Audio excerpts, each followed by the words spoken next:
俗话说授人以鱼，不如授人以渔。长寿花顽强的生命力以及漂亮的花朵，总是吸引着很多人，尤其是移植到小花盆中，更是显得小巧可爱。好多花友都喜欢在家里养上一盆，但是在日常养护中，难免会发生意外。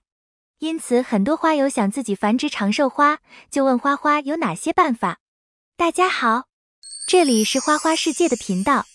长寿花的繁殖大致可分为4种：播种、插栽、水培和分株。掌握了这4种方法，就再也不用担心得不到自己想要的品种了。1. 扦插。扦插长寿花又可分为茎插和叶插，这2种方法都是长寿花繁殖中最常见的，它成活率高，生根也快，而且修剪后还能使老植株开花更多，可谓一举两得。1. 茎插。首先剪取生长健壮的枝条作为插穗，要保证每段大约在7厘米左右，并且每个枝条上要保留3、4个叶片，这样去扦插就不会出现问题。然后摆放在遮阴通风的地方，晾2到3天的时间，等伤口稍微干透，再进行扦插繁殖。这样处理的长寿花，扦插的成功率就会很高。接着就可以将其插到培养基质中，保证深度在3厘米上下即可。此外，我们在选择培养基质时，可选择泥炭土、珍珠岩按照1:1的比例，也可以选择腐叶土搭配河沙1:1的比例进行扦插，这样的土壤会更透气。之后转移到有散射光、通风阴凉的地方养护，期间要保持盆土微潮，但也不能积水。而且我们在浇水时，最好在水里加点生根液和多菌灵，好让它快速的长根，防止出现烂茎的情况。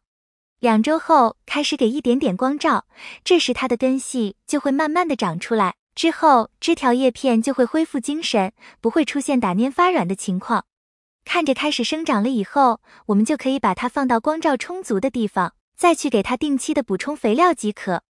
此外，关于扦插的插穗，我们可以从平时修剪掉的枝条中搜集。比如长寿花在开完花以后，就会进入生长阶段，枝条会大幅度生长，这时就要及时的给它修剪打顶，这样可以保证它侧芽多，到时候老植株开花才会更多。除了打顶，我们可以把徒长的枝条进行短截，或者看到家里的长寿花长得太高了，反而不容易开花，就可以把它们剪下来扦插。2. 叶插繁殖。叶插繁殖就是用长寿花茎下部比较肥厚、健壮的叶子进行扦插。在剪叶子时，最好带一点叶柄，发芽率会更高。而且当看到叶子略微有一点缺损时，也不用担心，它并不会影响发芽生根。在叶柄的伤口晾干之后，就可以上盆了。采用斜插的方式，插在土中2厘米左右，或者直接平铺在土面上也行，一定要正面朝上。然后保持土壤微潮，如果空气干燥或寒冷时，可加透明膜包好保湿及保温，然后放在有柔和阳光照射及通风处。这样不久之后就能长出小芽，等幼苗长出后，开始慢慢减少浇水，给予一点点微弱的散射光就行。2. 水培繁殖及好处。水培繁殖就是把一段茎或叶柄放在水中浸泡出根，然后再考虑移栽或继续进行水培。茎和叶片的处理，按照茎插和叶插的处理方法即可。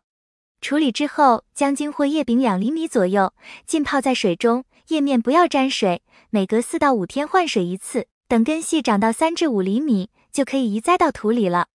水培的好处，虽然长寿花水培生根后仍需再入土，比直接土插多一些功夫，但水培的好处也是显而易见的。1. 易于随时观察生根状态。2. 易生根，生根速度比土插快1倍不止。最快的品种3天到1周即可出根，15天左右就可转土培植。慢的品种10至15天不出意外也可生根，1个月不到便可转土培。3. 水培比土插灵活，1年中任何时候都可以进行，可随时换水加水，不会像土插那样总担心土壤湿度过大，导致枝条腐烂，或湿度不够无法发根。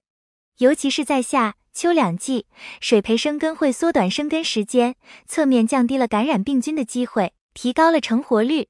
4. 土插时顶芽的生长态势会停顿下来，养分全部供给伤口愈合及生根所需，会出现一部分叶片打蔫枯落、顶芽黑尖的状况，需要等生根后才重新长出新芽。而水培状态下顶芽生长与生根两不误，转土后可以快速进入苗期管理。长寿花水培出根后，还要过转入土培这一坎，但只要做好介质的消毒，及移苗时小心不伤到根，一般上盆成活率不难达到100%。3. 播种。长寿花多数于3月播种，只需将种子撒在湿润的培养土上。一般培养用1份泥炭、1份沙、4份质石组合而成的基质是比较理想的。然后将种子在培养土表面轻轻压实，再用透明胶带包着保湿，放在有阳光的地方，但不可强光照射，这样约10日后便开始发芽，此时可除去胶带。但需注意，不可让泥土过干，若空气干燥时需喷水雾来保湿，待长出8对叶片后，可移到全日照或半日照地方正常管理。4. 分株繁殖。分株繁殖更是简单，只需要在换盆的时候，将侧芽和一些分株带土带根移栽就可以了。可以选择在8至9月的时候进行换盆，这样就不会影响长寿花的花期了。如果有的植株长得比较茂盛，可以用消毒后的锋利刀子将过多的分枝切带根切掉，重新移栽到其他容器中即可。上盆后保持盆土微润，不潮湿。想要多开花，除了薄肥勤施，还需要适当掐顶，控制株形，促进分枝和花芽的萌发。总结，长寿花的繁殖虽然种类很多，但是通过上文我们不难看出，最适合的就属扦插和水培了。这2种成活率都高，各有优点。扦插带土移盆，没有再次浮盆的担忧。水培不仅生根快，在培养方式上也更灵活一点。当然这也是花花的个人观点，但是结果都是一样的。